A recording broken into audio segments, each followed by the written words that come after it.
Estas raíces son comestibles. Aunque el clima sea muy seco, se pueden encontrar durante todo el año. Son un alimento esencial para nosotros. Para los Hadza, las raíces constituyen un recurso indispensable durante las estaciones secas.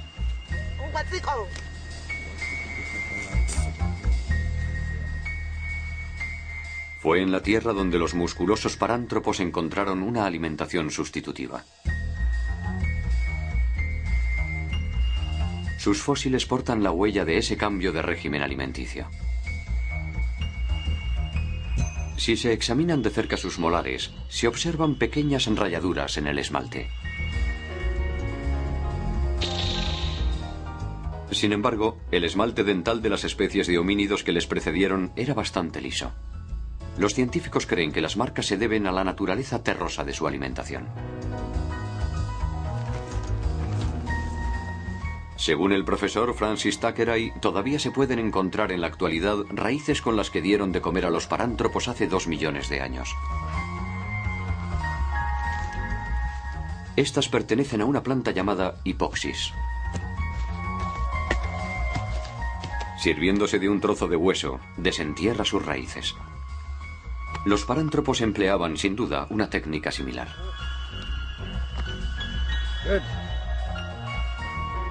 Esta es la raíz, un bulbo muy duro de unos 15 centímetros de diámetro. Es evidente que Robustus se alimentaba de plantas subterráneas, como estas raíces. Contienen una gran cantidad de hidratos de carbono y son muy nutritivas. En Robustus, además del tamaño de sus molares, constatamos la presencia de potentes músculos temporales que se prolongaban hasta la mandíbula inferior. Probablemente se trata de una adaptación a esta alimentación, dura y fibrosa. La opción de las raíces era excelente desde el punto de vista estratégico, ya que estaban disponibles todo el año, incluso en un medio ambiente muy seco. Por otro lado, como ninguna otra especie consumía las raíces que habían elegido los parántropos, podían contar con esta fuente de aprovisionamiento incluso en tiempos de escasez. El delgado Homo ergaster adoptó una estrategia completamente distinta.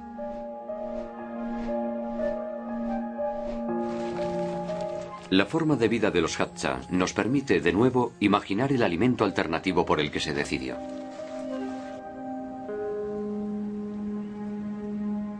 Este grupo de hombres que recorre los bosques examina minuciosamente lo que se esconde detrás de cada piedra y de cada matorral.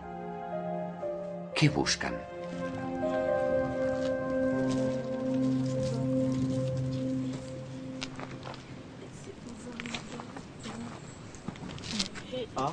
Uno de los muchachos ha encontrado el esqueleto de un animal detrás de una roca.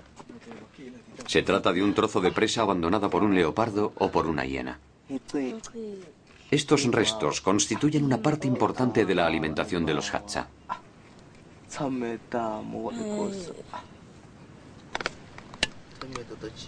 Los leones, los leopardos y otros carnívoros aprecian sobre todo las partes más tiernas y suelen dejar una cantidad nada despreciable de carne en el esqueleto de sus víctimas. Incluso cuando ya no queda nada, los Hadza pueden extraer un tuétano muy nutritivo del interior de los huesos.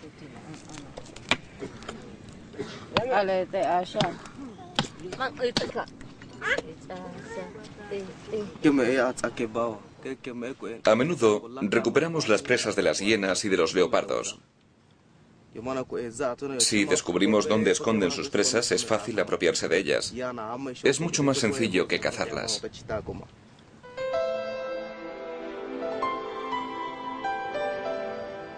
El profesor Henry Bunn de la Universidad de Wisconsin estudia el modo de vida de las tribus Hadza para intentar comprender cómo los hombres se volvieron carnívoros.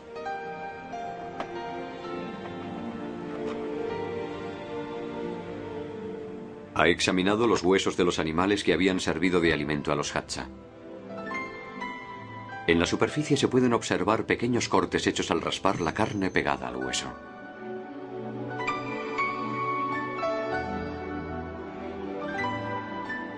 Se han encontrado marcas idénticas en huesos de animales de 200 millones de años. Para el profesor Van, estas marcas son la prueba de que los homínidos de aquella época ya comían carne. Hace 2,5 millones de años, el alimento estaba ahí. Era un alimento altamente energético y les era muy necesario. Así que en un momento dado, no tuvieron más remedio que inventar la forma de obtenerlo de los esqueletos y de los huesos. Simplemente porque los homínidos no disponían ni de los recursos físicos ni de la capacidad intelectual para comportarse como los grandes carnívoros. La carne era entonces un recurso muy disputado.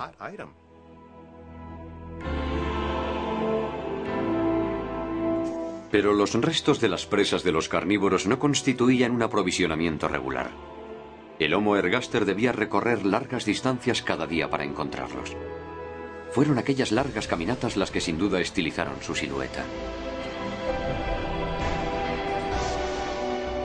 Los parántropos se alimentaban de raíces y los Homo ergaster de carne.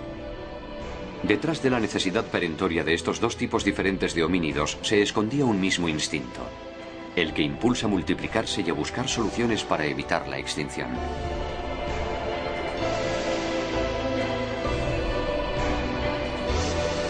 Las investigaciones realizadas tras este descubrimiento demostraron que a lo largo de la historia de los hombres, grupos distintos convivieron juntos. Durante un periodo de 7 millones de años, la familia de los homínidos primitivos estuvo compuesta de 20 especies diferentes. Pero todas se extinguieron, excepto una.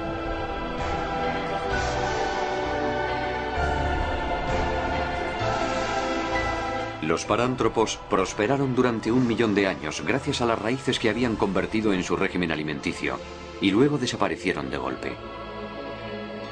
Los científicos aún no han averiguado la causa de esta desaparición.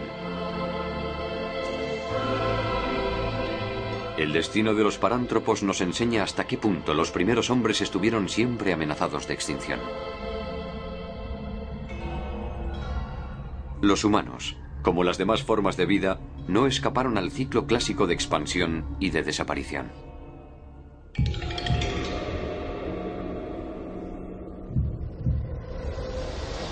El grupo de los Homo ergaster que había sobrevivido pronto iba a superar una etapa crucial de su evolución. Y fue un fenómeno geológico específico de África el que iba a provocar aquel cambio. Esta gigantesca falla de 100 kilómetros de ancho que divide en dos África Oriental es el famoso valle del Grand Rift. Se extiende a lo largo de unos 6.000 kilómetros, es decir, casi la anchura del continente. Una fuerza procedente del interior del planeta fue la que originó este fenómeno. La Tierra es, en realidad, una bola de fuego, cuyo manto alcanza temperaturas de varios miles de grados. Y solo está envuelta por una fina capa de corteza terrestre. La corriente ascendente más potente que existe en el manto se encuentra en la vertical del continente africano.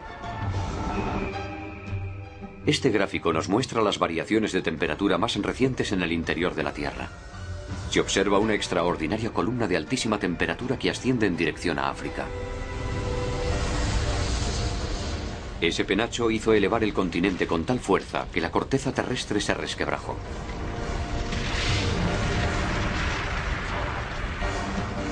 Así nació el Valle del Grand Rift.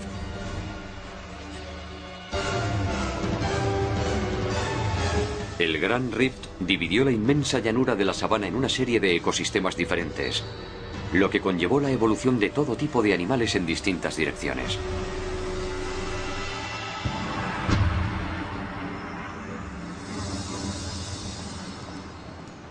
Para la profesora Elizabeth Berba de la Universidad de Yale, los cambios ambientales que originó la creación del Grand Rift hizo evolucionar a las especies animales, y es lo que posteriormente impulsó al Homo ergaster a superar una nueva etapa.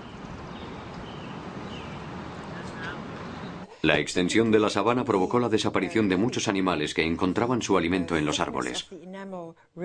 Pero cerca de 45 especies nuevas de herbívoros aparecieron al mismo tiempo.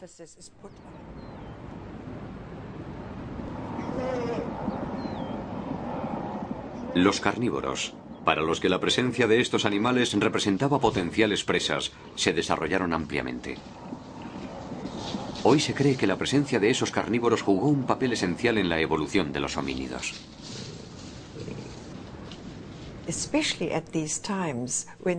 Tenemos la certeza de que en aquella época, cuando la Tierra se estaba enfriando, los ecosistemas africanos se volvieron más despejados y más sensibles a las estaciones, facilitando la aparición de diferentes especies de homínidos.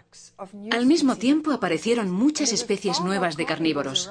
Había más carnívoros alrededor de nuestros pobres antepasados de los que hay en nuestros días. Nuestro antepasado, el Homo ergaster, había decidido alimentarse de carne, y ahora tenía que enfrentarse a un mundo donde imperaba la ley del más fuerte. Esa opción le obligaba a poner a menudo su vida en peligro.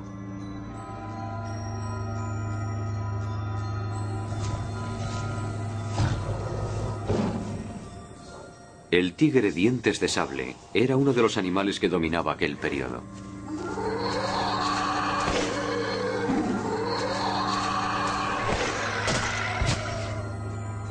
Los homínidos eran sin duda una de sus presas favoritas.